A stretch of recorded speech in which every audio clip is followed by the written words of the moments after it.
There is a photograph kept now in the Provincial Archives of Alberta of a man named Swift Runner taken shortly before his execution in the winter of 1879.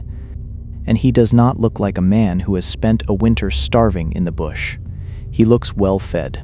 That single detail, more than any confession, is what convicted him, and it is the place where this story has to begin. Because everything that came after it depended on a fact that the frontier authorities could not get around. Swift Runner was not hungry. He had food, he killed and ate his family anyway. The winter of 1878 into 1879 was one of the hardest the Cree of what is now central Alberta had endured in a generation. The buffalo herds that had sustained plains and parkland peoples for centuries were collapsing under decades of overhunting and the slow encroachment of rail lines and settler agriculture. And entire bands were going hungry in a way that had no precedent within living memory. Swift Runner, known to his own people as Ka-Ki-Si-Kutchin, was by all accounts a capable man before that winter, a tall, powerfully built hunter who had served as a guide for the newly formed Northwest Mounted Police, trusted enough to be paid in cash for his knowledge of the country. But he had also developed a reputation for violence during drinking bouts, bad enough that the police eventually cut him loose and sent him back to his band, and his own people, in turn, had pushed him out. A man with nowhere else to go took his family into the bush to live as trappers always had, off whatever the land would give them. That family numbered 9. His wife Charlotte, his mother, his brother, and 6 children, the youngest still an infant. In the spring, only Swift Runner walked out. He arrived at a Catholic mission near St. Albert and told the priests there a simple story. The winter had been merciless. Everyone had starved. He alone had survived.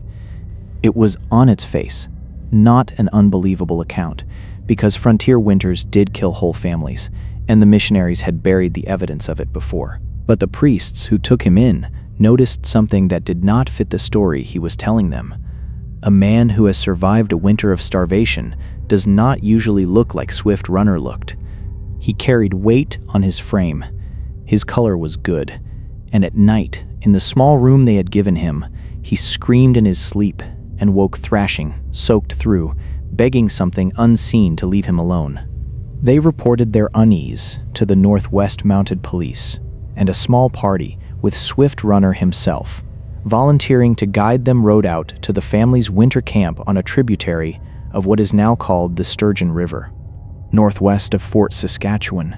What they found there ended any possibility that this was an ordinary tragedy of the frontier. The camp was scattered with human remains. Bones had been deliberately broken open, the marrow sucked out. There was evidence that flesh had been cut from the larger bones with some care, the way a hunter dresses game. One child, the eldest report later confirmed, appeared to have died of natural causes and had been properly buried separate from the others, as if even in the depths of whatever had taken hold of him. Some fragment of the father in Swift Runner had insisted on burying that one child with dignity. The other 8 were not buried at all. They were processed. When the investigating officers asked him directly what had happened, Swift Runner did not deny anything. He did not claim an accident, or an attack by strangers, or any of the evasions a guilty man typically reaches for.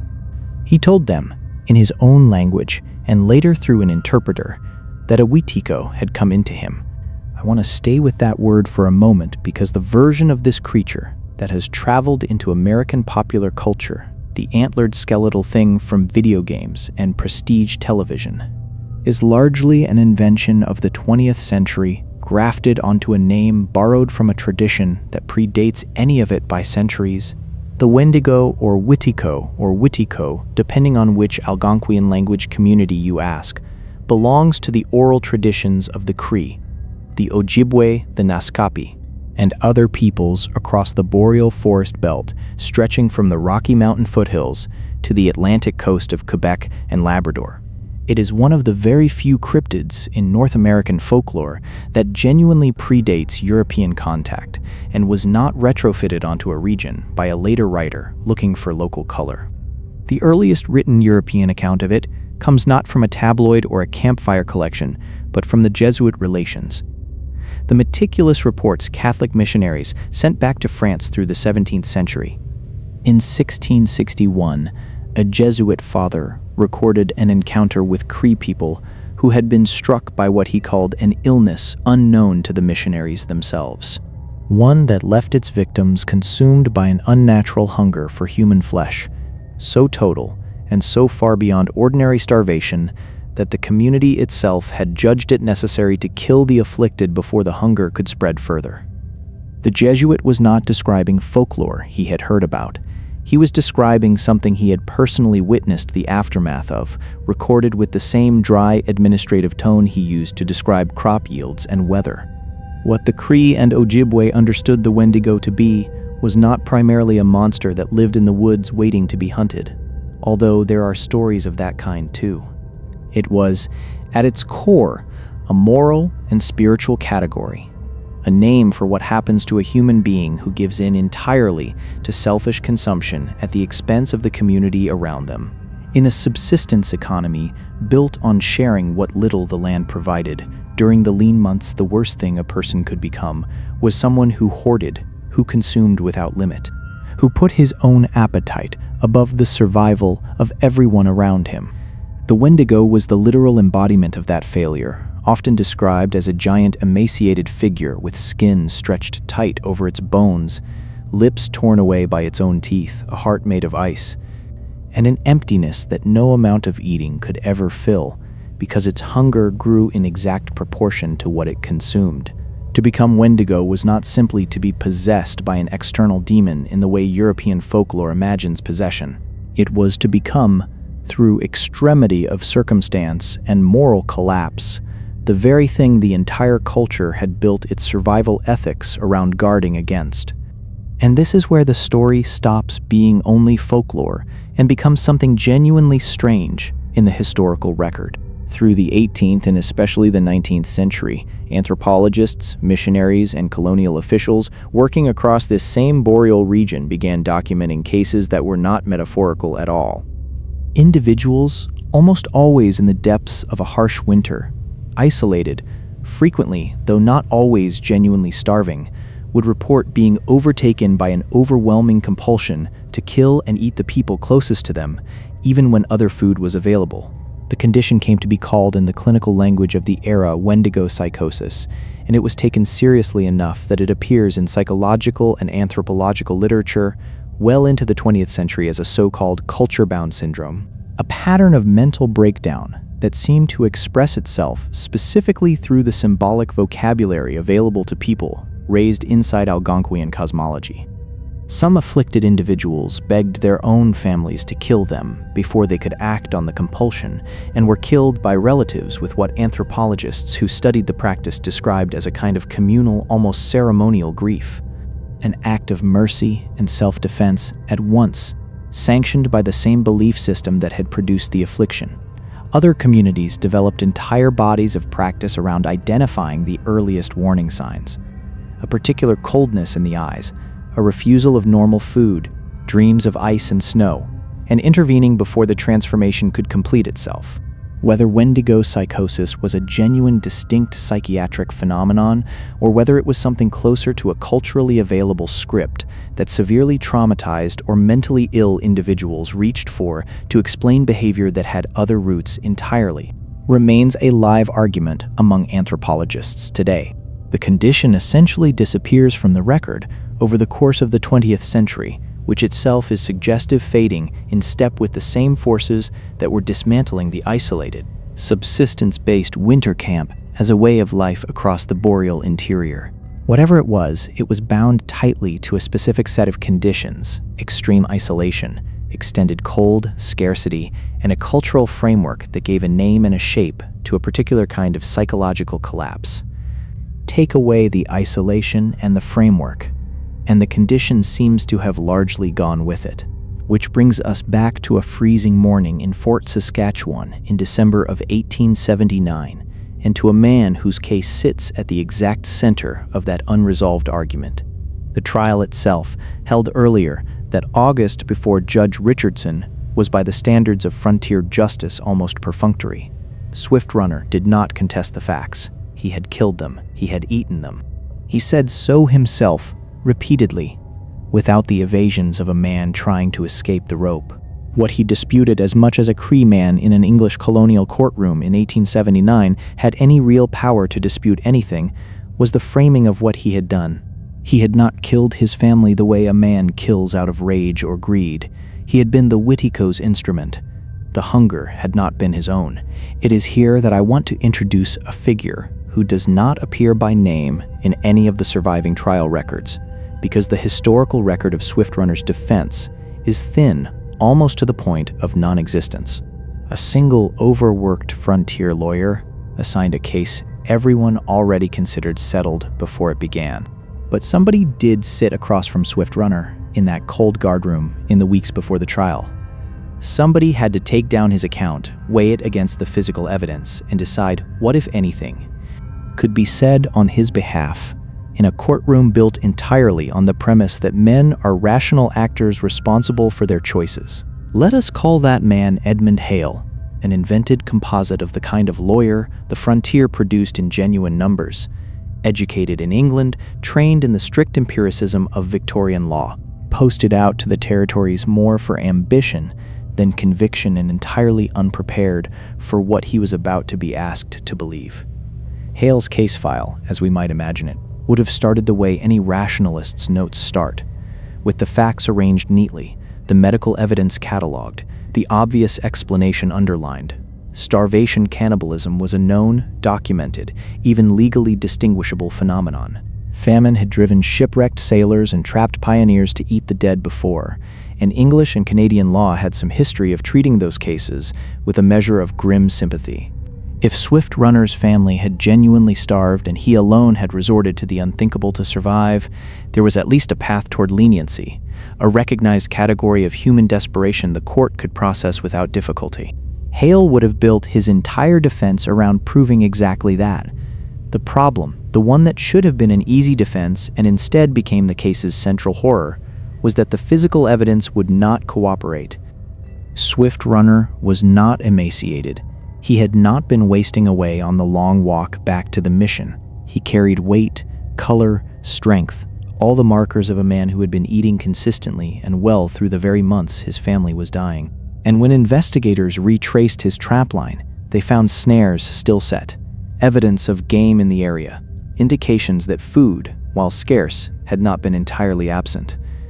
This was not a starving man making the worst choice available to him. By every standard Hale's training had given him for evaluating human motive, the facts did not add up to a comprehensible crime. A man does not need to eat his 6 children, his wife, his mother, and his brother, methodically over the course of an entire winter, while game remains in his snares. We can imagine what this would have done to a man like Hale, sitting in that guardroom across from someone who would not, who genuinely seemed unable to give him the answer his legal training required. Swift Runner was not lying to escape punishment. Men trying to escape the rope in 1879 did not confess freely, and then crack jokes with the priest assigned to console them the night before their hanging, as Swift Runner reportedly did, presenting his guard with his own pipe and a beaded ceremonial neckpiece as parting gifts, settling his affairs with something closer to peace than terror. He was not insane in any way. The frontier doctors of the era had a category for either. He was lucid, cooperative, able to recount the winter in exact and terrible detail. What he offered instead was an account that simply did not fit inside the explanatory machinery English law had brought across the Atlantic. He told Hale that he remembered, with total clarity, watching himself do these things and being unable to stop, because the thing doing them was no longer entirely him. He used the word his people used. The Windigo had been inside him, and it had wanted what it wanted, and a man's will, however strong, was apparently no match for it once it had truly taken hold. A rationalist confronted with an account like that has broadly 3 ways to file it. He can decide the man is lying, constructing an elaborate cultural alibi to mitigate sentencing, though nothing else about Swift Runner's behavior in custody supports that reading. He can decide the man is mad in the period's blunt sense of the word, though here too, the doctors who examined him kept running into a frustrating coherence. A prisoner who could discuss the weather his trapline, his children's names, and the exact sequence of his crimes with the same even tone. Or he can sit with the third, far more uncomfortable possibility, that there exists a category of human breakdown for which his own civilization's vocabulary simply has no ready word, one that another civilization, watching this same boreal forest for far longer than England had known, it existed, had already named, studied, and built an entire defensive apparatus of ritual and early warning around. Hale, if he was anything like the men his training would have produced, would have resisted that third possibility with everything in him, because to accept it was to accept that Cree cosmology had identified and mapped a genuine feature of the human mind under extremity that his own enlightenment, with its courts and its juries and its medical men, had simply never had occasion to look for. The verdict, when it came, surprised no one. Judge Richardson sentenced Swift Runner to hang at Fort Saskatchewan on December 20th of December, the first legal execution carried out in what would become Alberta. The mechanics of the hanging itself have survived in far more vivid detail than the trial that produced it, because the men running it had genuinely never done this before. The gallows trap had to be hastily rebuilt the morning of the execution after the assembled crowd, in want of kindling against the bitter cold, had quietly burned the original trapdoor for firewood. The hangman, an elderly pensioner named Rogers, brought in for the occasion, discovered he had forgotten the straps needed to pinion the prisoner's arms and had to send someone running back for them while Swift Runner sat by one of the bystanders' fires, the noose already loose around his neck, eating pemmican and chatting amiably with the guards, at one point offering with what witnesses described as genuine good humor to simply kill himself with a tomahawk and spare everyone the further trouble of getting the apparatus working.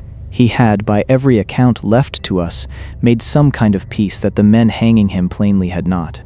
Among the young constables guarding him in those final weeks was a 15-year-old bugler named Fred Bagley, who had picked up enough Cree during his service to talk with the prisoner directly, and who would later write decades on, as one of the last surviving witnesses, that Swift Runner never fully shook the hunger, even at the very end, that he would watch the well-fed constables pass his cell with an expression Bagley could only describe as something between hunger and grief, murmuring half in jest and half not that a particular heavy-set guard would make fine eating, holding up his fingers to estimate the fat on the man's ribs.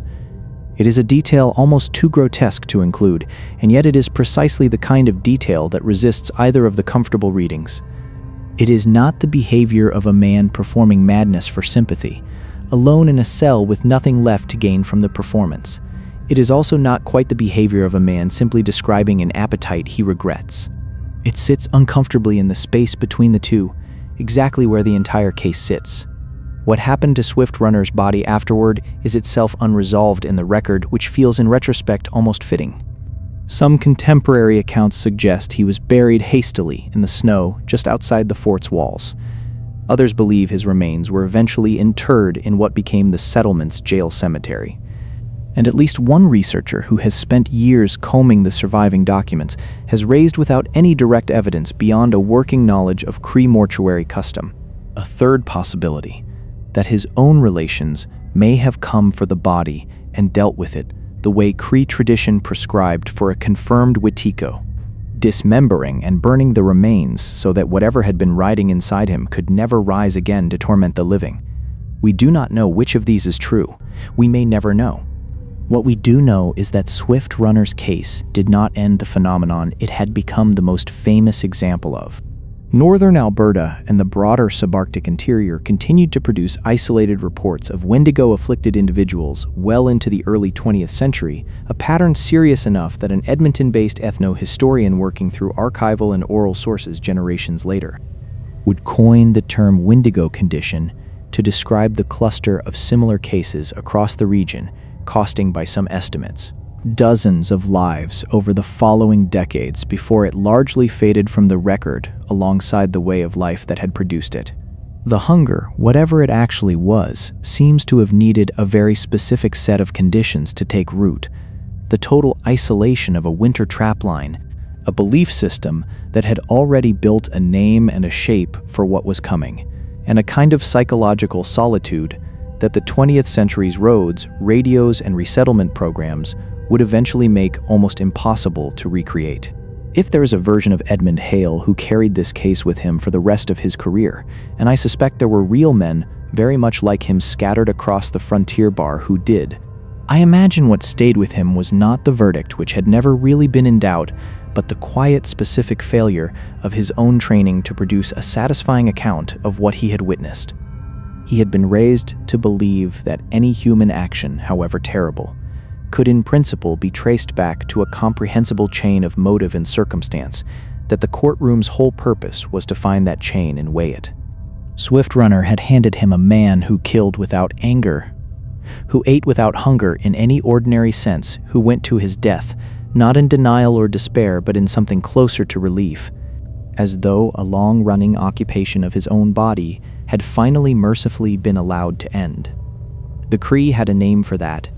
English law, for all its careful machinery, did not, and standing at the edge of that gap, a rationalist has only two honest choices: insist the gap is an illusion and keep looking for the explanation that must be hiding somewhere in the file, or admit that some forms of human darkness were mapped first, and perhaps mapped more honestly by people his own civilization had spent 2 centuries refusing to take seriously as anything other than superstition.